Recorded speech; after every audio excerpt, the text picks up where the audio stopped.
ओम श्री गणेशाय नमः। हर हर महादेव। देवताओं का पलायन। इंद्र आदि के पूछने पर बृहस्पति का रुद्रदेव की अजयता बताना, वीरभद्र का देवताओं को युद्ध के लिए ललकारना, श्री विष्णु और वीरभद्र की बातचीत तथा विष्णु आदि का अपने लोक में जाना एवं दक्ष और यज्ञ का विनाश करके वीरभद्र का कैलाश को लौटना।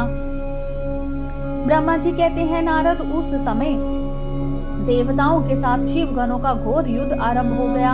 उसमें सारे देवता पराजित हुए और भागने लगे। वे एक दूसरे का साथ छोड़कर स्वर्गलोक में चले गए। उस समय केवल महाबली इंद्र आदि लोकपाल ही उस दारुण संग्राम में धैर्य धारण करके उत्सुकता पूर्वक खड़े रहे। तदनंतर इंद्र आदि सब देवता मिलकर उस सम्रांग में बृहस्पति जी को विनती भाव से नमस्कार करके पूछने लगे। लोकपाल बोले, गुरुदेव बृहस्पति तात महाप्रयाग, दयानिधि शीघ्र बताइए, हम जानना चाहते हैं कि हमारी विजय कैसे हो सकेगी। उनकी यह बात सुनकर बृहस्पति ने प्रयत्न पूर्वक भगवान शंभु का स्मरण किया और ज्ञान दुर्लभ महेंद्र से कहा। बृहस्पति बोले, इंद्र, भगवान विष्णु ने पहले जो कुछ कहा था वह सब इस समय घटित हो गया। मैं उसी को स्पष्ट कर रहा हूँ। सावधान होकर सुनो। समस्त कर्मों का फल देने वाला जो कोई ईश्वर है वह कर्ता का ही आश्रय लेता है। कर्म करने वाले को ही उस कर्म का फल देता है। जो कर्म करता ही नहीं उसको फल देने में वह भी समर्थ नहीं। अतः जो ईश्वर को जानकर उसका आश्रय लेकर सत्कर्म करता है उसी को उस कर्म का फल मिलता है। ईश्वर द्रोही को नहीं। ना मंत्र, ना औषधियां, ना समस्त अभिचारिक कर्म, ना लौकिक पुरुष, ना कर्म, ना वेद, ना पूर्व आदि उत्तर मीमांसा तथा ना नाना देवों के वेदों से युक्त अनन्य शास्त्र ही ईश्वर को जानने में समर्थ होते हैं। ऐसा प्राचीन विद्वानों का कहन है। अनन्य शरण भक्तों को छोड़कर दूसरे लोग संपूर्ण वेदों का 10,000 बार स्वाध्याय करके भी महेश्वर को भली भांति नहीं जान सकते। यह महाश्रुति का कथन है। अवश्य भगवान शिव के अनुग्रह से ही स्वतः शांत, निर्विकार एवं उत्तम दृष्टि से सदा शिव के तत्व का साक्षात्कार ज्ञान हो सकता है। सुरेश्वर, क्या कर्तव्य है और क्या अकर्तव्य, इसका विवेचन करना अभीष्ट होने पर मैं जो इसमें सिद्धि का उत्तम अंश है उसी का प्रतिपादन करूंगा। तुम अपने हित के लिए उसे ध्यान देकर सुनो। इंद्र, तुम लोकपालों के साथ आज नादान बनकर दक्ष यज्ञ में आ गए। बताओ तो यहाँ क्या पराक्रम करेंगे। भगवान रुद्र जिनके सहायक हैं, ऐसे ये परम क्रोधी रुद्रगण इस यज्ञ में विघ्न डालने के लिए आए हैं और अपना काम पूरा करेंगे, इसमें संशय नहीं है। मैं सत्य सत्य कहता हूँ कि इस यज्ञ के विघ्न का निवारण करने के लिए वस्तुतः तुम से किसी के पास भी स्वतः कोई उपाय नहीं है। बृहस्पति की ये बात सुनकर वे इंद्र सहित समस्त लोकपाल बड़ी चिंता में पड़ गए। वे वहां वीर रुद्र गणों से घिरे हुए वीरभद्र ने मन ही मन भगवान शंकर का स्मरण करके इंद्र आदि लोकपालों को डांटा और इसके पश्चात रुद्र गणों के नायक वीरभद्र ने रोष से भरकर तुरंत ही संपूर्ण देवताओं को तीखे बाणों से घायल कर दिया। उन बाणों की चोट खाकर इंद्र आदि समस्त सुरेश्वर भागते हुए 10 दिशाओं में चले गए। जब लोकपाल चले गए और देवता भाग खड़े हुए तब वीरभद्र अपने गणों के साथ यज्ञशाला के समीप गए। उस समय वहां विद्यमान समस्त ऋषि अत्यंत भयभीत हो परमेश्वर श्री हरि से रक्षा की प्रार्थना करने के लिए सहसा नतमस्तक हो शीघ्र बोले, देव देव रमानाथ सर्वेश्वर महाप्रभु, आप दक्ष के यज्ञ की रक्षा कीजिए। आप ही यज्ञ हैं, इसमें संशय नहीं है। यज्ञ आपका कर्म रूप और अंग है। आप यज्ञ के रक्षक हैं, अतः दक्ष यज्ञ की रक्षा कीजिए। आपके सिवा दूसरा कोई इसका रक्षक नहीं है। ब्रह्मा जी कहते हैं, नारद, ऋषियों का यह वचन सुनकर मेरे सहित भगवान विष्णु वीरभद्र के साथ युद्ध करने की इच्छा से चले। श्री हरि को युद्ध के लिए उदित देख शत्रु मर्दन वीरभद्र, जो वीर प्रथम गणों से घिरे हुए थे, कड़े शब्द में भगवान विष्णु को डांटने लगे। ब्रह्मा जी कहते हैं, नारद, वीरभद्र की यह बात सुनकर बुद्धिमान देवेश्वर विष्णु वहां प्रसन्नता पूर्वक हंसते हुए बोले।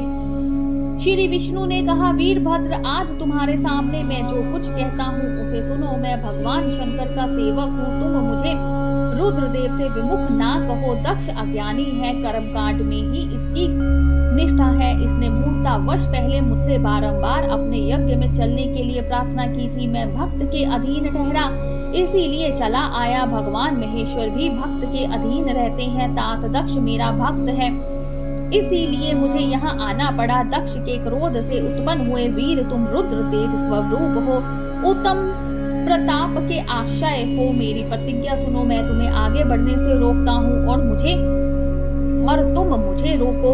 परिणाम वही होगा जो होने वाला होगा। मैं पराक्रम करूंगा। ब्रह्मा जी कहते हैं, नारद भगवान विष्णु के ऐसा कहने पर महाबाहु वीरभद्र हंसकर बोला, आप मेरे प्रभु के प्रिय भक्त हैं, ये जानकर मुझे बड़ी प्रसन्नता हुई। इतना कहकर गणनायक वीरभद्र हंस पड़ा और विनय से नतमस्तक हो बड़ी प्रसन्नता के साथ श्री विष्णु देव से कहने लगा। वीरभद्र ने कहा, महाप्रभु मैं आपके भाव की परीक्षा के लिए कड़ी बातें कही थी। इस समय यथार्थ बात कहता हूँ, सावधान होकर सुनो। हरे जैसे शिव हैं वैसे आप हैं, जैसे आप हैं वैसे शिव हैं, ऐसा वेद कहते हैं। और वेदों का यह कथन शिव की आज्ञा के अनुसार ही है। रमानाथ भगवान शिव की आज्ञा से हम सब उनके सेवक ही हैं। यथापि मैंने जो बात कही है वह इस वाद विवाद के अवसर के अनुरूप ही है। आप मेरी हर बात को आपके प्रति आदर के भाव से ही कही गई समझिए। ब्रह्मा जी कहते हैं, वीरभद्र का यह वचन सुनकर भगवान श्री हरि हंस पड़े और उसके लिए हितकर वचन बोले। श्री विष्णु ने कहा, महावीर तुम मेरे साथ निशंक होकर युद्ध करो।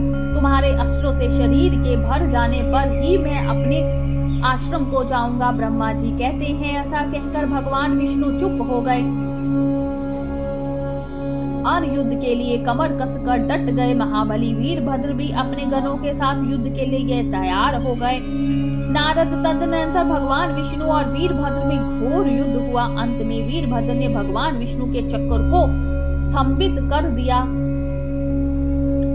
तथा षाडर्श धनुष के 3 टुकड़े कर डाले। तब मेरे द्वारा एवं सरस्वती द्वारा बोधित हुए श्री विष्णु ने उस समय गणनायक वीरभद्र को असत्र तेज से संपन्न जाकर वहां से अंतर्ध्यान होने का विचार किया। दूसरे देवता भी ये जान गए कि सती के प्रति जो अन्याय हुआ है उसी को यह सब भावी परिणाम है। दूसरों के लिए इस संकट का सामना करना अत्यंत कठिन है। यह जानकर वे सब देवता अपने सेवकों के साथ स्वतंत्र सर्वेश्वर शिव का स्मरण करके अपने अपने लोक को चले गए। मैं भी पुत्र के दुख से पीड़ित हो सत्यलोक में चला आया और अत्यंत दुख से आतुर हो सोचने लगा कि अब मुझे क्या करना चाहिए। मेरे तथा श्री विष्णु के चले जाने पर मुनियों सहित समस्त यज्ञ के आधार रहने वाले देवता शिव गणों द्वारा पराजित हो गए। उस उपद्रव को देखकर और उस महामख का विध्वंस निकट जानकर यह यज्ञ भी अत्यंत भयभीत हो मृग का रूप धारण करके वहां से भागा। मृग के रूप में